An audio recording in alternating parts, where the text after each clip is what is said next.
self-love? No, I know, but what is that we do? What is Dharma talk? Yeah, is that what we've been Sure. labeled? Hey guys, we're talking Dharma stuff. It's Jax. It's Karina. We're back. Today we're going to speak to you on a beautiful topic of love. More importantly, self-love. Big one. Love of the self. So what I will share with you today is sort of my experience with self-love and that path towards it. A while back, probably 6 or 7 years ago, I thought I loved myself until I realized I didn't. I allowed someone close to me in my life to treat me very poorly, and I was used and abused. And I realized through that process that if I truly loved myself, I wouldn't be in that situation. And that's when it clicked for me that I needed to learn how to love myself. Along that journey and that path, I realized the more you love yourself, that it's the only way you can end up really truly loving other people and other things, because essentially everything is you and you are everything. So the way you can do that is by loving yourself. So the way that I started journeying down that path is by starting to recognize all my actions and what I do. So if I take on anything or whatever comes my way, the decision I make every single moment with anything is this out of love for myself? So again, it's not a selfish thing, it's a selfless thing. So as I was telling Jax a little bit earlier, that if I had a choice of taking a fruit basket and eating all this fruit, or drinking Red Bull and dropping acid, those are two choices that I have. Now my question to myself would be, which one would be out of love for the self? And my intuition would automatically tell me. It's an insight. There's no question. It's just immediately there. It's very clear.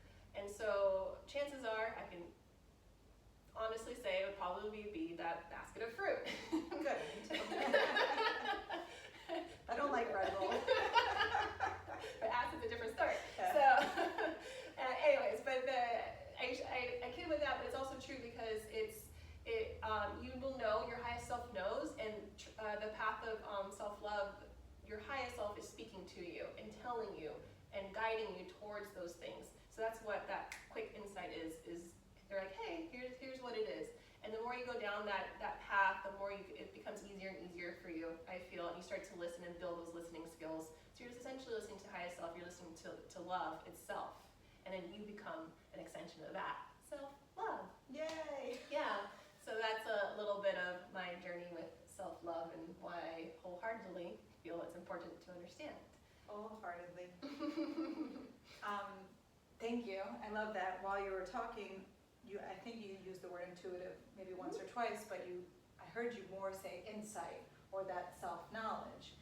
And something that came up for me in a conversation this morning was about, the path of yoga, and how, to me, and what I believe the understanding of the yoga path is for, is self-awareness, self-study, svadhyaya, and it's self-knowledge and self-reflection. So the idea of listening to that insight, intuition, like you alluded to, it comes over time and it comes with practice.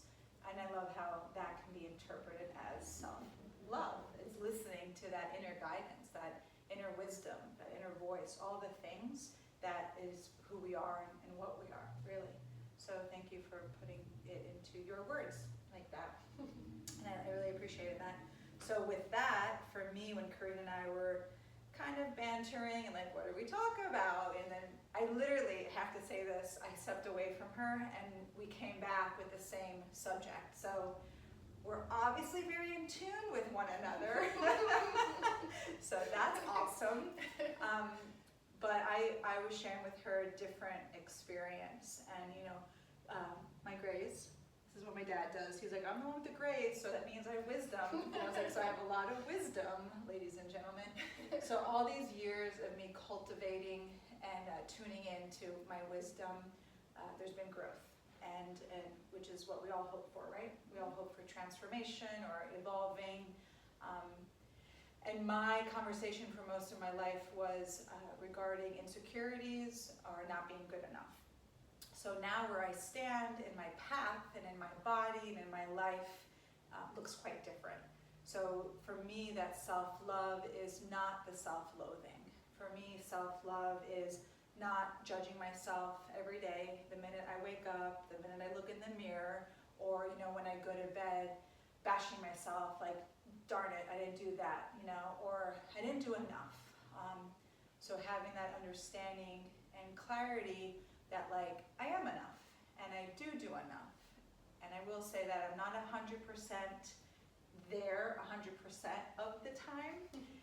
However, if I were to be honest, I have a good B+, A-. So I'm gonna go with like 85 to like 90% of the time. I live in self-love over and rather than self-loathing. And that to me has been a huge like jump, you know, for so many years as a teenager and in my 20s, there was that sense of hopelessness and helplessness. How it showed up, you know, was what's my purpose and, you know, why am I here? And it was a sad, scary, dark place for a long time. And from where I am now, it's like I'm grateful that yoga has been what I believe to be the #1 tool in self-love. So I'm grateful, and I could teach that now. And I don't think you could teach what either A, you haven't experienced yourself, or B, that you're not currently learning to do for yourself. So I'm really grateful for the platform of teaching yoga, practicing yoga, for the reflections. Yeah, like you're a reflection of me, I of you, and everyone else who's watching, because like Karina said, we're all one in that connection of understanding that love is love. Love is love, and love is all that there is. And love is all that we need. And how many other songs can we go through? They're onto something. Yeah. Yeah, what would love do was taught to me a long time ago, you know, and I don't know if it was Marianne Williamson or it's definitely a spiritual teacher, author. It's like, what would love do? So sometimes when I get stuck, you know, whether it's just something for myself or with another, I do pause and ask, what would love do? Yeah. Yeah. Beautiful. I know you mentioned a little bit, but with the practice of yoga, can you explain just maybe a little bit as to how that practice cultivates self-love for you? Yeah, for sure. For me, I would say that in the past, the insecurities and lack of confidence and low self-esteem, a lot came from comparing myself to others.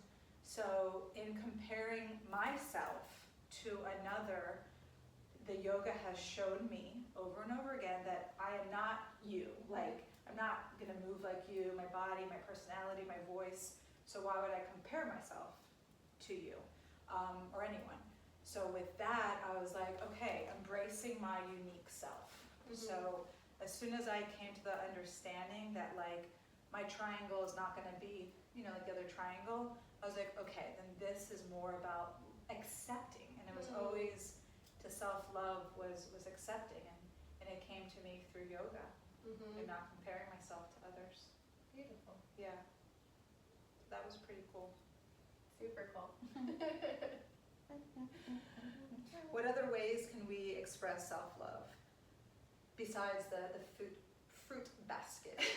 Eating a basket of fruit instead of dropping acid and drinking Red Bull at the same time. Yeah.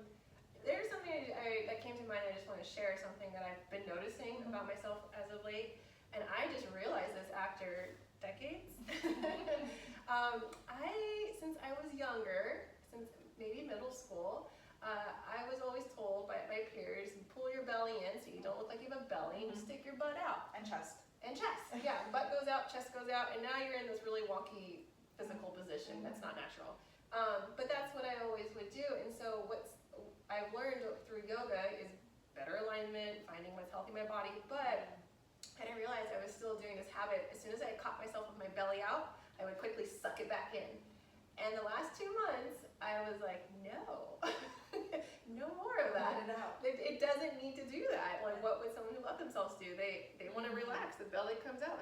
This is where my belly is, and I'm very happy it's here. And it would all stem from looks, aesthetics of being a preteen or teenager trying to look perfect, look like a magazine model, and that's not okay. And I've been holding on to that forever until recently. I didn't know I still had that there. So lately, I've been letting this girl just stick out and not caring because it's happy this way. Yeah. It's a Buddha belly. Yeah, it's a happy Buddha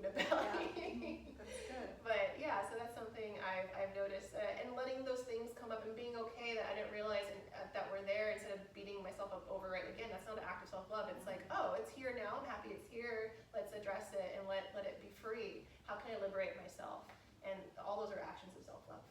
Yeah, I love that because it just reminded me yesterday in one of my classes, I've been moving through the yamas and the niyamas, and we got to the 5th niyama. I say Ishvara Pranidhana. Very good. Thank you. I was like, there's a little Latina in I know. me. It's a little sexy. It is sexy. Thank you. About surrender, it can be translated as surrender to the self, surrender to creator, source, divinity, or supreme being, but also as a devotion, in devotional practice. So I was guiding a flow to embody surrender, and I literally, I just forgot until now, just now, that I said, we're told, bandhas, draw energy in and up, and that's part of that engagement, right? Mula bandha, Uddiyana bandha. And I said, okay, so just what would it feel like? How would it be in your body to let that go and to surrender? And that's just exactly what you said. We are told that we have to have six-pack abs, and T and A is always, and I never had the T or the A. So. And I love that about myself. Oh, Kyle Cease, didn't we talk about him? Yeah. So one of the things that he says is, whatever you're saying, ... Let's say it's a insecurity, or you don't know, and then you follow up with, do you know the answer? I do, but it's been a while. Hold on. Oh, okay, go. Just go. And I love that. And I love that. And I love that. Thank you. And I love that. So, Yeah. I might find myself saying that to me, like, oh, my belly is really big today, or my injury is really speaking to me today, and I love that. Totally forgot about that. Yeah. And that's also a vibration, right? And so what vibration do we want to live in, on a day-to-day or in our life? And what vibration do we want to offer out to others? Oh, that's what you said. Yay! Remember? You said about loving ourselves in order for us to love others. Also, to love ourselves so that others can love us. See how that's a little different, So that's what I was thinking when you said that. Because if we can't love ourselves, how will we allow another to love us? Exactly. And it's really no different. Like, Exactly myself what to you you, said. it's Yeah. the same thing. Yeah. Like, I'm seeing me, I'm seeing you. Yeah. If I look in the mirror, I see me, I see Jax. Same. But I never modeled like this one. Anyways, On that note, on that note, I love me. Say, do you love you? I love me. Yay, and we hope you love you too. We love you. I love her. And I love her. And we love you. Bye.